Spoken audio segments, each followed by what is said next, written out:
అసలు వేదాలు ఎప్పుడు పుట్టాయి? ఆర్యుల జీవన విధానం ఎలా ఉండేది? మన చరిత్రను మలుపు తిప్పిన వేదకాలం గురించి మీకు తెలియని ఇంట్రెస్టింగ్ ఫ్యాక్ట్స్ ఈరోజు ఈ వీడియోలో చూడబోతున్నాం. అయితే ముందుగా వేద నాగరికతను చూసుకుంటే ఇది 1500 నుండి 600 క్రీస్తు పూర్వం వరకు కొనసాగింది.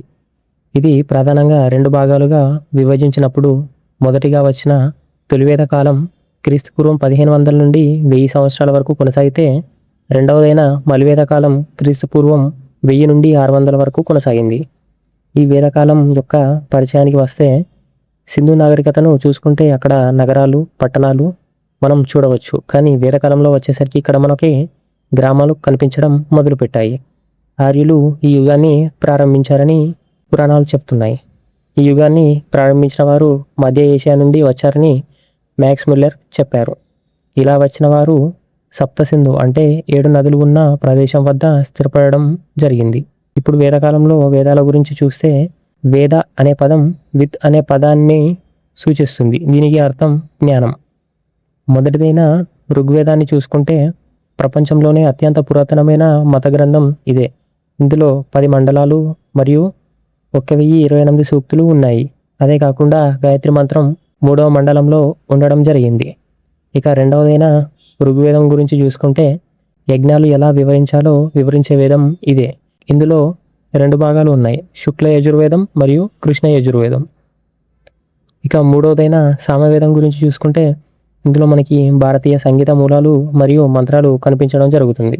ఇక చివరిదైన అథర్వణ వేదం గురించి చూసుకుంటే ఇందులో ఆయుర్వేదం, మూలికలు, శాంతి మంత్రాలు మరియు రక్షణ మంత్రాలు ఉంటాయి.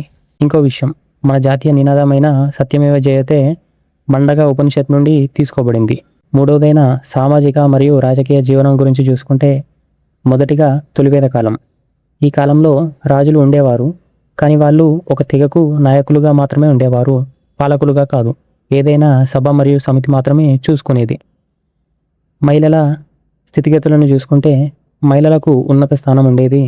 వారు సభకి సమావేశాలకి వచ్చేవారు, శ్లోకాలు కూడా రచించేవారు. ఉదాహరణకి లోపముద్ర.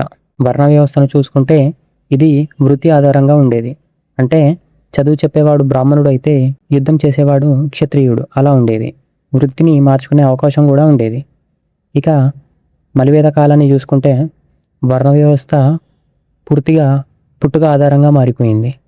సభ మరియు సమితి యొక్క అధికారం తగ్గింది. మహిళలు సభకి హాజరయ్యే తమ హక్కులను కోల్పోయారు. ఇక నాలుగవదైన ఆర్థిక వ్యవస్థ మరియు మత విషయానికి వస్తే అత్యంత విలువైన జీవి ఆవు. అనన్య అంటే చంపకూడనిది. పశువుల కోసం జరిగే యుద్ధాన్ని గవిష్టి అని పిలిచేవారు. ఇక వివిధ కాలాల్లో దేవతల విషయానికి వస్తే మొదటగా తొలివేద దేవతలు. ఇంద్రుడు వర్షాన్ని కురిపించేవాడు.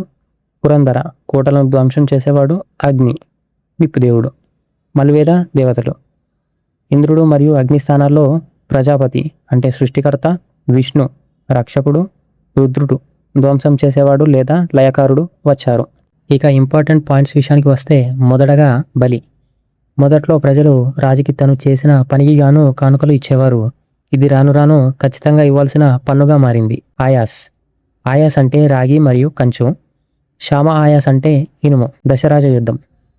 మొదటగా భరత తెగకు చెందిన సుదాసుడు పురోహితుడిగా విశ్వామిత్రుని ఉంచుకున్నాడు. కానీ ఎప్పుడైతే సుదాసుడు విశ్వామిత్రుని తొలగించి వైశిష్ఠుని పురోహితుడుగా నియమించాడో ఆ అవమానం తట్టుకోలేని విశ్వామిత్రుడు సుదాసుడిపై ఎలాగైనా పగ తీర్చుకోవాలని 10 తెగలను ఏకం చేసి సుదాసుడిపై యుద్ధానికి పంపాడు.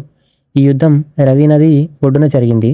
ఇందులో సుదాసుడు గెలవగా మన భారతదేశం యొక్క పేరు కూడా సుదాసుడి తెగ నుండి అయిన భరత నుండి వచ్చిందని చరిత్ర చెబుతుంది. ఇక ముఖ్యమైన నదుల పేర్లు చూసుకుంటే జీలం, విటాష్ట, చెనబ్, అస్కిని, రవి, పురుష్ని.